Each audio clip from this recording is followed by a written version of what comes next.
So hello guys, welcome to DU SOL Pathshala. तो आज का हमारा सब्जेक्ट है theory and practice of democracy. ये BA political science programme semester third का सब्जेक्ट है। आज हम इसके मोस्ट इम्पॉर्टेंट क्वेश्चंस को देखेंगे जो आपके पेपर में आने के चांसेस हैं। ठीक है, पहला क्वेश्चन है हमारा, लोकतंत्र से आप क्या समझते हैं? इससे तात्पर्य क्या है आपका? एक विचार के संदर्भ में लोकतंत्र का अर्थ स्पष्ट करें। लोकतंत्र होता क्या है? लोकतंत्र की परिभाषा क्या है? लोकतंत्र शासन की प्रणाली है एक, जिसके अंदर सत्ता जनता के हाथों में होती है। जनता अपने प्रतिनिधियों का चुनाव करती है। वह प्रतिनिधि जनता के हित के लिए शासन करते हैं। ठीक है, लोकतंत्र को हम कहेंगे लोगों के द्वारा चलाया गया शासन ही लोकतंत्र कहलाता है। ठीक है, दूसरा पॉइंट है हमारा, जनता की सर्वोच्चता का विचार। जनता की सर्वोच्चता क्या है? लोकतंत्र का मुख्य विचार यह है कि जनता सर्वोच्च होनी चाहिए। ठीक है, शासन जनता की इच्छा से चलना चाहिए। ठीक है, सरकार जनता के प्रति उत्तरदायी होनी चाहिए। ठीक है, जनता सरकार से पूछ सकती है कि तुमने क्या किया क्या नहीं किया। ठीक है, तीसरा पॉइंट है हमारा, समानता का सिद्धांत। लोकतंत्र समानता के विचार पर आधारित है। ठीक है, इसमें सभी नागरिक कानून की दृष्टि में समान होते हैं, चाहे वो धर्म, लिंग या किसी वर्ग के आधार पर किसी भी प्रकार का भेदभाव नहीं किया जाता इसमें। ठीक है, चौथा पॉइंट है हमारा, स्वतंत्रता का महत्व। लोकतंत्र में स्वतंत्रता का बहुत महत्व है, जिसमें हमें अभिव्यक्ति की स्वतंत्रता मिलती है। ठीक है, समानता की स्वतंत्रता मिलती है। ठीक है, और ऐसी बहुत सी स्वतंत्रता मिलती हैं। यह स्वतंत्रता लोगों को अपने विचार खुलकर रखने और सरकार की नीतियों की आलोचना करने में सहायता करती है। ठीक है, जन भागीदारी की भूमिका। लोकतंत्र में जन भागीदारी का क्या है? देखो, लोकतंत्र क्या है कि इस लोकतंत्र में चुनाव प्रणाली होती है। जब तक आप चुनाव में मतदान नहीं करोगे, जनता अपना मत नहीं देगी सरकार कौन सी होनी चाहिए, तब तक इन्हीं सब चीज़ों को हम कहते हैं जन भागीदारी। ठीक है, कानून का शासन। लोकतंत्र में क्या है, हमारे देश भारत में क्या है कि विधि का शासन है, मतलब कानून का शासन है। कानून ही सर्वोच्च माना जाता है। सरकार और नागरिकों दोनों को नागरिक को ना कानून के अधीन माना गया है। ठीक है, कोई भी व्यक्ति कानून से ऊपर नहीं हो सकता। अगर इससे ऊपर होगा तो न्यायालय बैठे हैं उसके दंड देने के लिए। ठीक है, हमारा सातवां पॉइंट है, उत्तरदायित्व और जवाबदेही। लोकतंत्र में सरकार जनता के प्रति जवाबदेही होती है। जनता पूछ सकती है सरकार से कि आने वाले आपने 5 सालों में क्या किया क्या नहीं किया, और जनता ही अपनी सत्ता को चुनती है। ठीक है, यदि सरकार ठीक से काम नहीं करती है तो जनता चुनाव के माध्यम से उसे बदल सकती है। ठीक है, यही लोकतंत्र के विचार की सबसे बड़ी शक्ति है। आपको ये क्वेश्चन अच्छा लगा होगा। ठीक है, अब हम सेकंड क्वेश्चन पे आते हैं। आधुनिक लोकतंत्र का विकास और इसकी विशेषताओं का वर्णन कीजिए। आधुनिक लोकतंत्र होता क्या है? आधुनिक लोकतंत्र, आज के लोकतंत्र की बात करते हैं। ठीक है, आधुनिक लोकतंत्र वह व्यवस्था है जिसमें जनता द्वारा चुनी गई सरकार शासन करती है। यह समानता, स्वतंत्रता, अधिकार और कानून के शासन पर आधारित होती है। इसमें जनता की भागीदारी को केंद्रीय स्थान दिया गया है। ठीक है, वही है ऊपर ही लोकतंत्र क्या होता है। लोकतंत्र और आधुनिक लोकतंत्र दोनों सेम ही हैं। आधुनिक लोक आधुनिक लोकतंत्र का विकास। आधुनिक लोकतंत्र का विकास धीरे धीरे हुआ है। जैसे इंग्लैंड से शुरू हुआ, अमेरिका की स्वतंत्रता क्रांति, फ्रांसीसी क्रांति ने, ठीक है, लोकतंत्र के विचार को मजबूती दी। ठीक है, इस आंदोलन ने जनता को अधिकार समझने में सहायता की कि हाँ भाई, जनता के भी कोई अधिकार होते हैं। ठीक है, इन सब क्रांतियों, इन स्वतंत्रता संग्रामों से उनको जनता को पता चला। तीसरा पॉइंट है संविधान का महत्व। संविधान का महत्व क्या है? आधुनिक लोकतंत्र में संविधान महत्वपूर्ण है। ठीक है, क्योंकि संविधान से ही लोकतंत्र हो सकता है। ठीक, अब संविधान सरकार की शक्तियों को सीमित करता है, क्योंकि देखो संविधान किससे बना है? सभी समितियों से बना है। ठीक है, संविधान के अंदर सभी चीज़ें लिखी हुई हैं कि कानून कैसे होना चाहिए। ठीक है, कि देश कैसे चलाया जाना चाहिए। इसमें नागरिकों के अधिकारों की रक्षा करने के लिए भी अधिकार दिए गए हैं, महत्व दिए गए हैं। ठीक है, बहुत सी चीज़ें संविधान से ही चल सकती हैं। ठीक, अब सभी शासन कार्य संविधान के अनुसार चलते हैं। हमारा पॉइंट अगला है कि सार्वभौमिक व्यापक मताधिकार। ठीक है, इसमें क्या है कि आधुनिक लोकतंत्र की एक मुख्य विशेषता सार्वभौमिक मताधिकार है। ठीक है, इसमें सभी नागरिकों को बिना मतभेद के मतदान का अधिकार दिया गया है, जिससे जनता की भागीदारी सुनिश्चित होती है। ठीक है, अब भारत में क्या है कि ना, कोई भी लिंग, धर्म, कोई सी भी जाति का हो, उनको वोट का अधिकार दिया गया है कि आप अपनी सरकार को चुन सकते हो। ठीक है, इसमें कोई मतभेद नहीं किया गया है। अगला पॉइंट है हमारा मौलिक अधिकारों की व्यवस्था। मौलिक अधिकार कितने हैं हमारे? मौलिक अधिकार हमारे 6 हैं। ठीक है, 7वां था संपत्ति का अधिकार, वो हट गया था। ठीक है, आधुनिक लोकतंत्र नागरिकों को मौलिक अधिकार प्रदान करता है। ठीक है, इसमें समानता, स्वतंत्रता, धर्म की आज़ादी और अभिव्यक्ति की स्वतंत्रता शामिल है।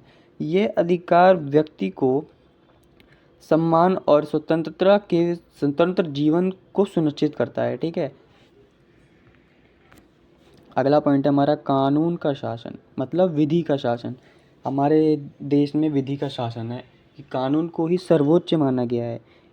ठीक है, आधुनिक लोकतंत्र में कानून सर्वोच्च है। सरकार और नागरिक दोनों को कानून के अधीन माना गया है। ठीक है, ठीक है, कानून से बढ़ के कोई भी चीज़ नहीं हो सकती, चाहे वो सरकार है, चाहे वो कोई सी भी शासन प्रणाली हो। ठीक है, सबको कानून के दायरे में ही रहना पड़ेगा। किसी भी व्यक्ति या संस्थान को कानून से ऊपर नहीं माना जाता। इससे न्याय और व्यवस्था बनी रहती है। ठीक है, अगला पॉइंट है हमारा जवाबदेही और उत्तरदायित्व। सरकार आधुनिक लोकतंत्र में सरकार जनता के प्रति जवाबदेही होती है। चुनाव, संसद, न्यायपालिका और मीडिया के माध्यम से सरकार को नियंत्रण में रखा जा सकता है। ठीक है, क्वेश्चन है उदारवादी प्रतिनिधि लोकतंत्र की उत्पत्ति और प्रकार को बताइए। इसमें क्या आएगा कि उदारवादी प्रतिनिधि लोकतंत्र का अर्थ होता क्या है? उदारवादी प्रतिनिधि लोकतंत्र का अर्थ होता है कि जिसमें जनता अपने प्रतिनिधि को चुनाव के माध्यम से चुनती है। ठीक है, यह लोकतंत्र व्यक्तिगत स्वतंत्रता, समानता, अधिकार और कानून के शासन पर आधारित होती है तथा सरकार की शक्तियों को सीमित रखने पर जोर देती है। ठीक है, अब इसमें क्या है कि उदारवाद का वैचारिक आधार क्या है? उदारवाद का वैचारिक आधार क्या है कि उदारवादी लोकतंत्र का आधार उदारवाद है। इसमें व्यक्ति की स्वतंत्रता, निजी संपत्ति का अधिकार और विचार की आजादी को महत्वपूर्ण माना जाता है। राज्य का उद्देश्य नागरिकों के अधिकारों की रक्षा करना होता है। ठीक है, हमारा अगला पॉइंट है उदारवादी प्रतिनिधित्व लोकतंत्र की उत्पत्ति। उदारवादी प्रतिनिधि लोकतंत्र की उत्पत्ति हुई कहाँ से है? उत्पत्ति यूरोप में हुई है। ठीक है, 17वीं 18वीं शताब्दी में इंग्लैंड में हुई है, अमेरिका में, फ्रांस में से हुई। राजनीतिक परिवर्तन ने इसके विकास में योगदान दिया।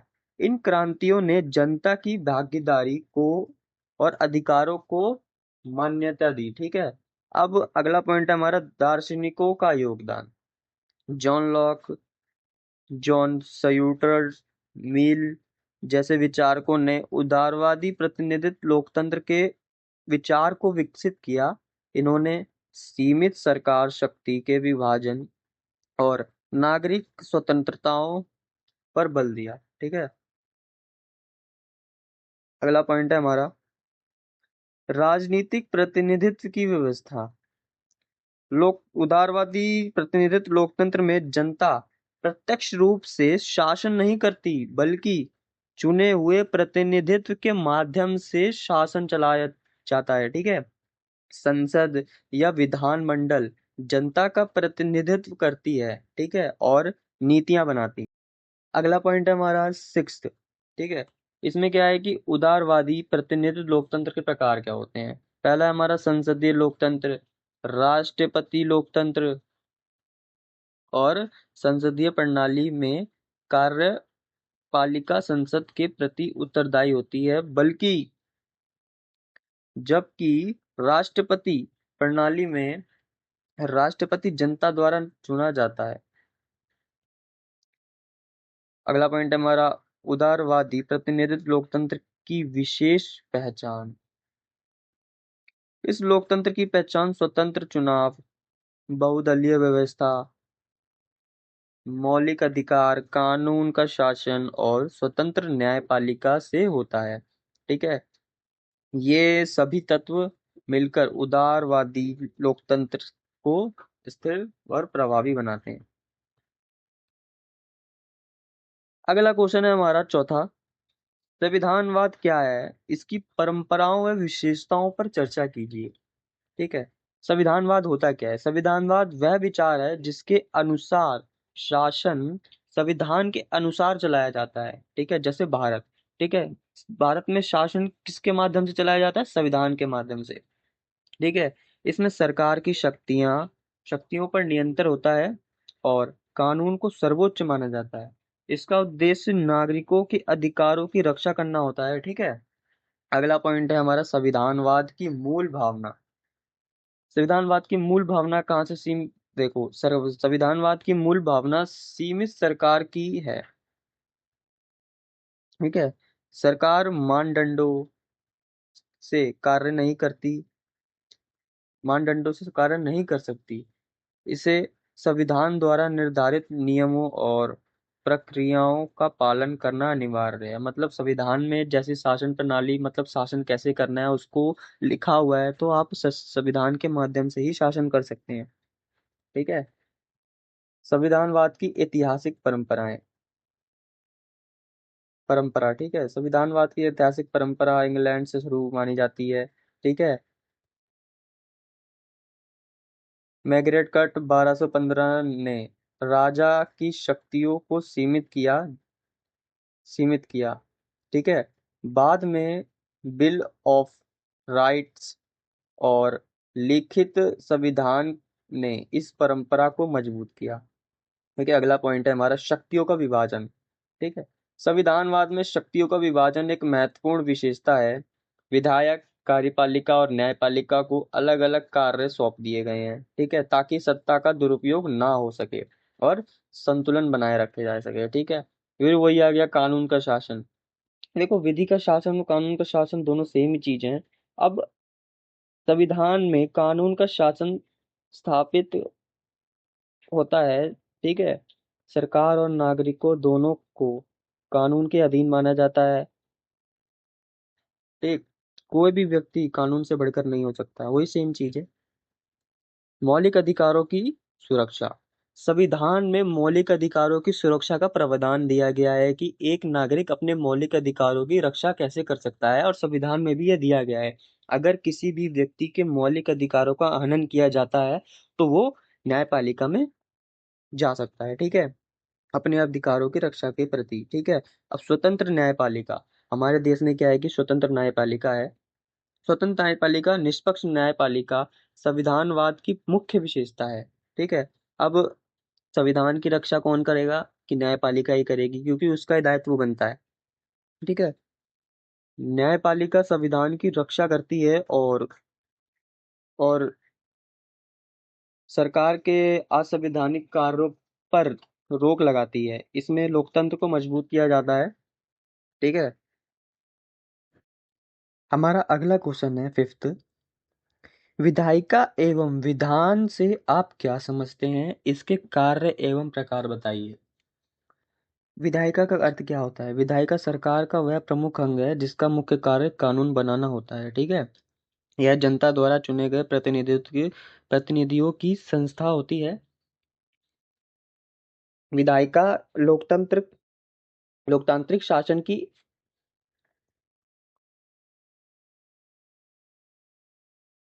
हमारा फिफ्थ क्वेश्चन है कि विधायिका एवं विधान से आप क्या समझते हैं, इसके कार्य एवं प्रकार बताइए। ठीक है, विधायिका का अर्थ क्या होता है? विधायिका का अर्थ होता है कि ये विधायिका जो होती है ना, सरकार का महत्वपूर्ण अंग होती है जिसका मुख्य कार्य कानून बनाना होता है। यह जनता द्वारा चुने गए प्रतिनिधि होते हैं।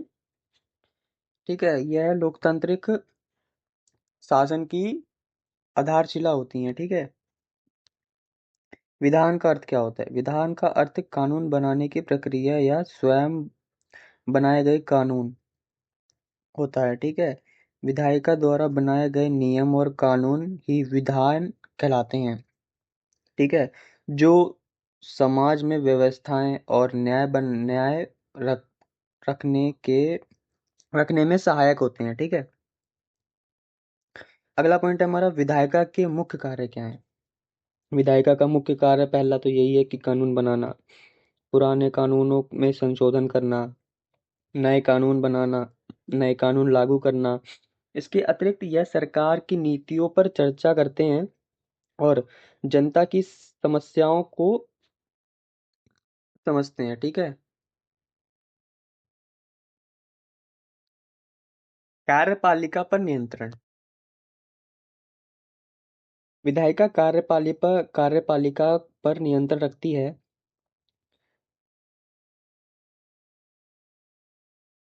प्रश्न पूछना, बहस करना और विश्वास प्रस्ताव लाना इसमें महत्वपूर्ण कार्य हैं। ऐसे सरकार को जनता के प्रति उत्तरदायी माना जाता है। वित्तीय कार्य। विधायिका का एक मुख्य कार्य वित्तीय नियंत्रण करना भी है। यह बजट को पेश करती है। ठीक है। और करों को स्वीकृति देना और सरकार का खर्चा पर नजर रखती है। ठीक है। विधायिका की जिम्मेदारी होती है। ठीक है। अगला है हमारा, विधायिका के प्रकार। विधायिका के मुख्य प्रकार दो होते हैं। पहला, एक सदनीय और द्विसदनीय। एक सदनीय विधायिका और द्विसदनीय विधायिका। एक सदनीय विधायिका में केवल एक सदन होता है, जबकि द्विसदनीय विधायिका में दो सदन होते हैं। ठीक है। एक सदनीय द्विसदनीय विधायिका। एक सदनीय विधायिका छोटे राज्यों में उपयुक्त मानी जाती है। और द्विसदनीय विधायिका में ऊपरी और निचले सदन होते हैं, अपर हाउस और लोअर हाउस। ठीक है। जैसे लोकसभा और राज्यसभा। ठीक है। जो कानून निर्माण में संतुलन और गंभीरता प्रदान करते हैं। एक अगला क्वेश्चन है कि क्या आप मानते हैं कि वैश्वीकरण, ग्लोबलाइजेशन की अवधारणा ने राष्ट्र राज्य की कल्पना को कमजोर किया है। देखो, ये ग्लोबलाइजेशन होता क्या है, ग्लोबलाइजेशन की अवधारणा क्या है। वैश्वीकरण का अर्थ है देश के बीच आर्थिक, राजनीतिक, सामाजिक और सांस्कृतिक संबंधों का विस्तार। इसके कारण विश्व में विभिन्न देश आपस में अधिक जुड़ते हैं और सीमाओं का महत्व कुछ हद तक कम हो जाता है। अगला है हमारा पॉइंट, राष्ट्र राज्य की पारंपरिक अवधारणा। राष्ट्र राज्य का वह व्यवस्था है जिसमें एक निश्चित भूभाग, स्थायी जनसंख्या, संप्रभु सरकार और अंतर्राष्ट्रीय मान्यता होती है। इसमें राज्य की संप्रभुता और राष्ट्रीय निर्णय लेने की शक्ति सबसे महत्वपूर्ण मानी जाती है। ठीक है। अब अगला पॉइंट है हमारा, आर्थिक क्षेत्र में प्रभाव। वैश्वीकरण ने राष्ट्र राज्य की आर्थिक स्वतंत्रता को कुछ हद तक कमजोर किया है। बहुराष्ट्रीय कंपनियां, मल्टीनेशनल कंपनीज, ठीक है, और राष्ट्र राज्य बाजार और वैश्विक संस्थाएं देश की आर्थिक नीतियों को प्रभावित करने में लगी हैं। अगला पॉइंट है हमारा, राजनीतिक संप्रभुता का असर। अंतर्राष्ट्रीय संगठनों और वैश्विक समझौतों के कारण राज्यों कई बार आपस में निर्णय में समझौता करना पड़ता है। ठीक है। इन लोगों को आपस में समझौता करना पड़ता है, जैसे WTO हो गया। ठीक है। एक देश व्यापार करने के लिए दूसरे से समझौता करता है कि हमारा मुक्त व्यापार होगा, कि क्या होगा। ठीक है। फ्री ट्रेड होगा। इसमें क्या है कि ना, इसे राष्ट्र राज्य की पूर्ण संप्रभुता सीमित होती दिखाई देती है। सांस्कृतिक प्रभाव। देखो, पहला तो है हमारा राजनीतिक प्रभाव, दूसरा हमारा आर्थिक प्रभाव, एक हमारा सांस्कृतिक प्रभाव भी है। इससे क्या होता है कि वैश्वीकरण, जो मान लीजिए अमेरिका की जो सांस्कृतिक परंपरा है, वहाँ पे जीन्स वगैरह पहनते हैं लोग, और वही क्या है कि ना वो यहाँ पे भी आ रही है भारत में। पहले में भारत भारत की जीन्स नहीं है, मतलब भारत का कुछ भी नहीं है। वैश्वीकरण में क्या हो गया सांस्कृतिक में, कि वहाँ का जो खान पान है, ठीक है, मान लो मैकडॉल, तो ये भारत में आया, वहाँ की संस्कृति यहाँ पे आई, ठीक है, खान पीन की। तो इसमें सांस्कृतिक प्रभाव भी हुआ है कि राष्ट्र राज्य की नियंत्रण प्रासंगिकता। हालांकि वैश्वीकरण ने कुछ क्षेत्रों में राष्ट्र राज्य की शक्तियों को सीमित किया है, फिर भी सुरक्षा, कानून और नागरिक अधिकारों के मामले में राष्ट्र राज्य आज भी केंद्रीय भूमिका निभाता है। इसका निष्कर्ष क्या है? अतः यह कहा जा सकता है कि वैश्वीकरण ने राष्ट्र राज्य की अवधारणा को पूर्ण तरीके से कमजोर नहीं किया है, बल्कि उसकी भूमिका में परिवर्तन किया है। राष्ट्र राज्य आज भी आवश्यक है, पर अब वह वैश्विक संदर्भों में कार्य करता है। ठीक है। अगला क्वेश्चन है हमारा सेवंथ, राजनीतिक दल क्या है? ठीक है, इसकी प्रकार और राजनीतिक दलों की उद्भव उद्भव कैसे हुआ बताना है वो। पहला पॉइंट है कि राजनीतिक दल होता क्या है। राजनीतिक दल ऐसे संगठित समूह होते हैं जो सामान्य विचारधारा और कार्यक्रम के आधार पर कार्य करते हैं। इनका उद्देश्य चुनाव जीतकर सत्ता प्राप्त या शासन के कार्य को करना होता है। ठीक है। राजनीतिक दलों की आवश्यकता क्यों है? राजनीतिक दल क्या होते हैं? इस राजनीतिक दल को कहते हैं हम पॉलिटिकल पार्टीज। कि जैसे आज कांग्रेस है, बीजेपी है, आम आदमी पार्टी है, ठीक है, बहुत सी राजनीतिक पार्टी हैं। लोकतांत्रिक व्यवस्था में राजनीतिक दलों की आवश्यकता होती है क्योंकि वह जनता और सरकार के बीच सेतु का कार्य करती हैं। ठीक है। दल जनता की समस्याओं को संगठित रूप से प्रस्तुत करने में कार्य करता है और जनता का जन जन जनमत का निर्माण करता है। ठीक है। तीसरा पॉइंट है राजनीतिक दलों की उद्भव। मतलब राजनीतिक दल का उद्भव कहाँ से हुआ?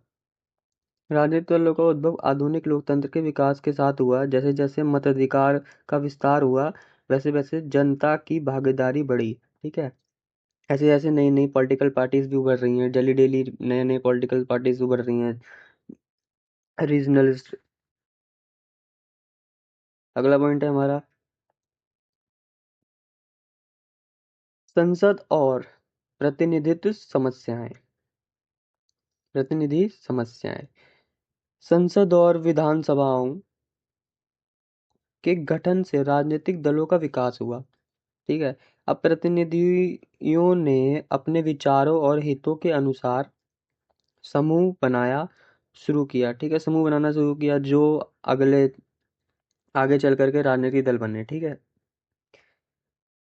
सामाजिक और आर्थिक कारण, औद्योगिक क्रांति, वर्ग संघर्ष और सामाजिक असमानताओं ने राजनीतिक दलों के उद्भव में महत्वपूर्ण भूमिका निभाई है।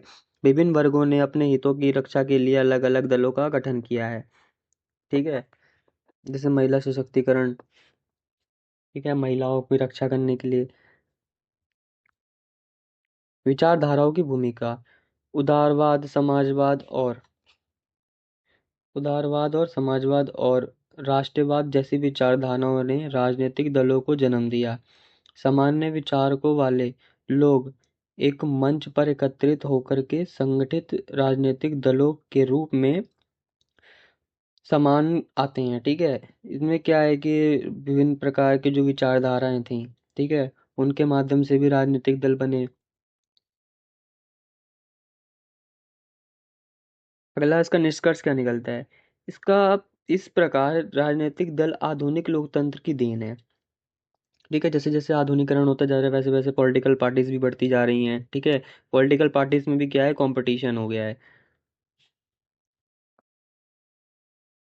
इनमें उद्भव ने राजनीतिक भागीदारी को संगठित रूप दिया है और लोकतांत्रिक शासन को प्रभावी तथा स्थिर बनाने में महत्वपूर्ण भूमिका निभाई है। हमारा अगला क्वेश्चन है आठवां, विविधता लोकतंत्र के लिए एक चुनौती है। क्या आप इस कथन से सहमत हैं? विविधता क्या होती है? विविधता का अर्थ है समाज में भाषा, धर्म, जाति, संस्कृति, क्षेत्र और विचार की बहुलता से होती है। ठीक है। अब समाज में अलग अलग प्रकार के जाति के लोग रह रहे हैं, वर्गों के लोग रह रहे हैं, धर्मों के लोग रह रहे हैं। तो इनमें क्या है कि आपस में विविधता होती है। ठीक है। इनमें भी डाइवर्सिटी है। जैसे कि लोकतांत्रिक देशों में विभिन्न पहचान और मत मौजूद होते हैं, और जो समाज को बहुरंगी और जटिल बनाते हैं। ठीक है। लोकतंत्र और विविधता का संबंध, लोकतंत्र और विविधता का क्या संबंध है? देखो, लोकतंत्र संविधान से चल रहा है, तो संविधान में ना हर एक व्यक्ति को, चाहे वो नीची जात का हो या अपर कास्ट का हो, ठीक है, सबको अधिकार दिया गया है। अगर वो पिछड़े वर्ग का है तो उसे कुछ विशेष अधिकार दिए गए हैं। ठीक है।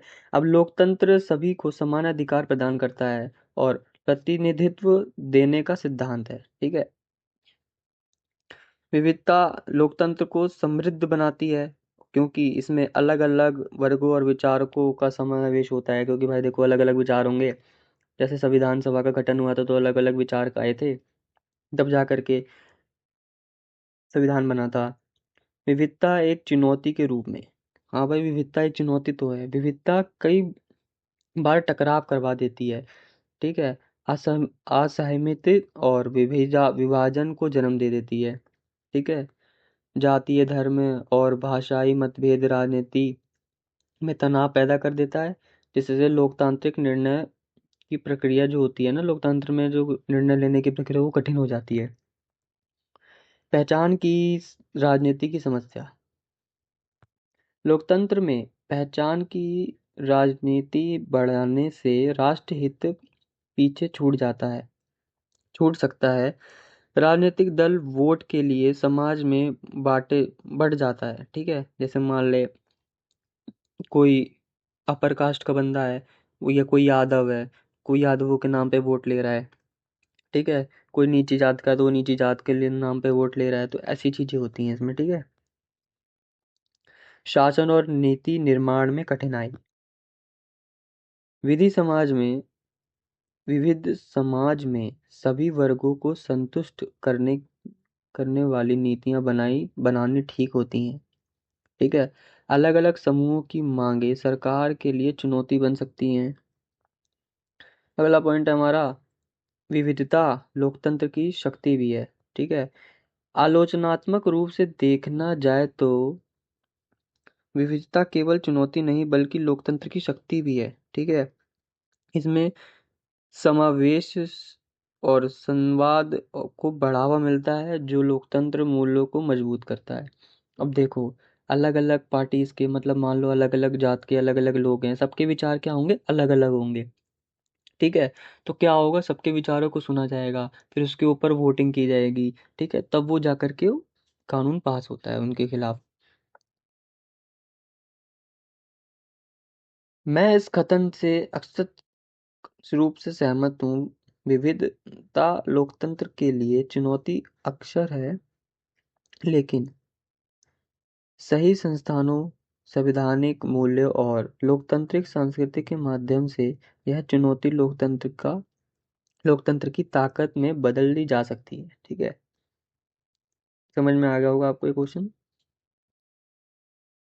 पहला क्वेश्चन है हमारा 9वां, लोकतंत्र में नागरिक समाज और सोशल मीडिया की भूमिका पर संक्षिप्त टिप्पणी कीजिए। नागरिक समाज का अर्थ क्या होता है? नागरिक समाज में वह संगठन, समूह और संस्थाएं शामिल होती हैं जो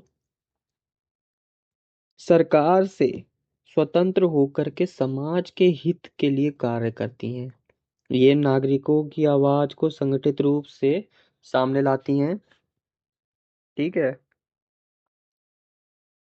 लोकतंत्र में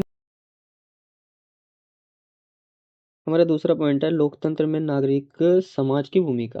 लोकतंत्र में नागरिक समाज की भूमिका क्या होती है? ये सरकार पर नियंत्रण रखती है, नियंत्रण रखती है मतलब नजर रखती है। ठीक है।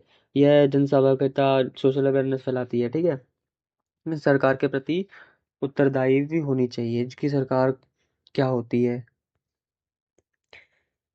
पहला पॉइंट है हमारा सामाजिक सहभागिता और जागरूकता।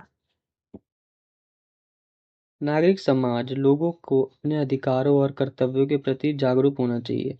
कि देखो भाई, नागरिकों के भी कर्तव्य होते हैं कि राष्ट्र के हित की रक्षा करना, संप्रभुता रखना, ठीक है, आतंक ना मचाना, ठीक है, ये सभी नागरिकों का कुछ कर्तव्य होता है। इससे जनता की भागीदारी बढ़ती है और लोकतांत्रिक संस्कृति मजबूत होती है। सोशल मीडिया का महत्व क्या है? सोशल मीडिया लोकतंत्र में सूचना को तेजी से प्रसारित करती है, ठीक है। इसके द्वारा आम नागरिक अपने विचार व्यक्त कर सकता है, सरकार तक अपनी बात को पहुंचा सकता है। जनमत निर्माण में सोशल मीडिया जनमत निर्माण में महत्वपूर्ण भूमिका निभाती है। यह राजनीतिक चर्चा, अभियान और आंदोलन को गति देती है तथा जनता को संगठित करती है। चुनौतियां और सीमाएं क्या हैं? सोशल मीडिया पर गलत विचार, अफवाहें और नफरत भरे संदेश भी फैलाए जाते हैं, ठीक है। इससे लोकतंत्र का नकारात्मक प्रभाव पड़ता है। इसीलिए जिम्मेदारी उपयोग आवश्यक है, ठीक है। पहले हमारा निष्कर्ष क्या है? लोकतंत्र में नागरिक समाज और सोशल मीडिया दोनों ही महत्वपूर्ण हैं। सही में जिम्मेदारी उपयोग से ये लोकतांत्रिक मूल्यों और पारदर्शिता और जन भागीदारी को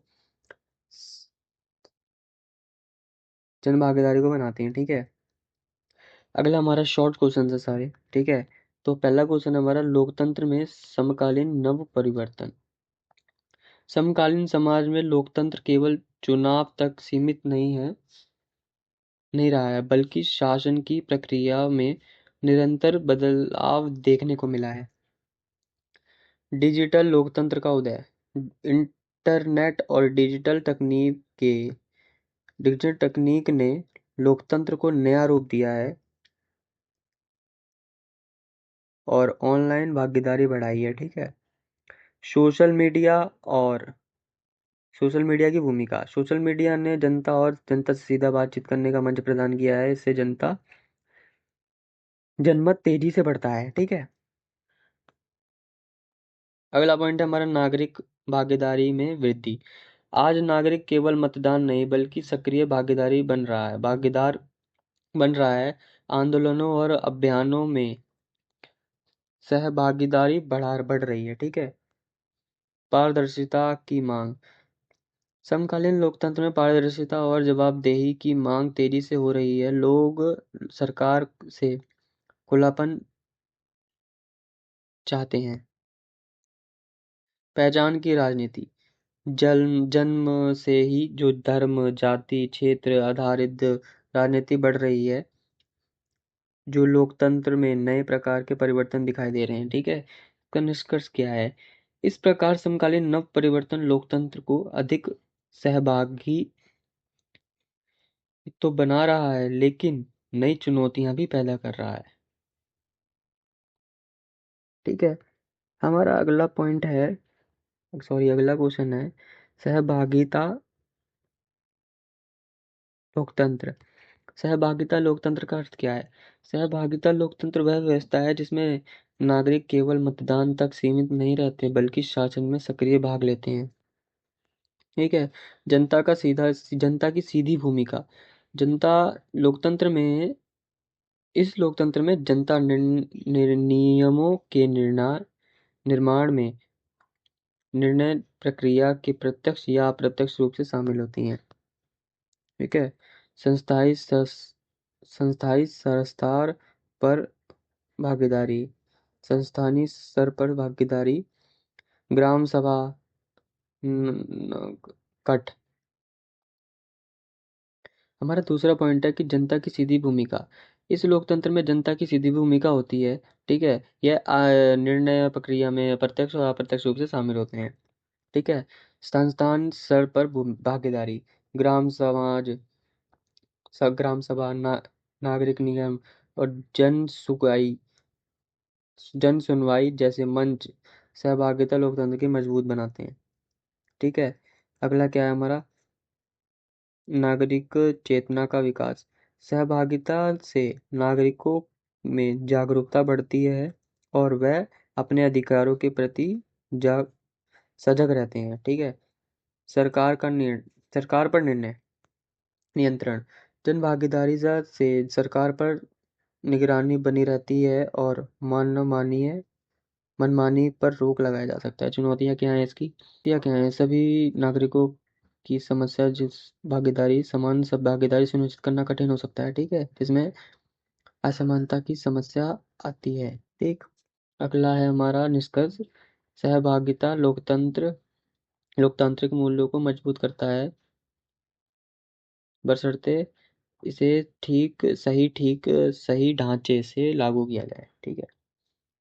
आई होप कि आप आई होप कि आपको ये वीडियो समझ में आई होगी कि देखो इंपॉर्टेंट क्वेश्चंस हैं, आप इसको देख लेना। ठीक है। अगर अच्छी लगी हो वीडियो तो चैनल को सब्सक्राइब कर देना। Thank you.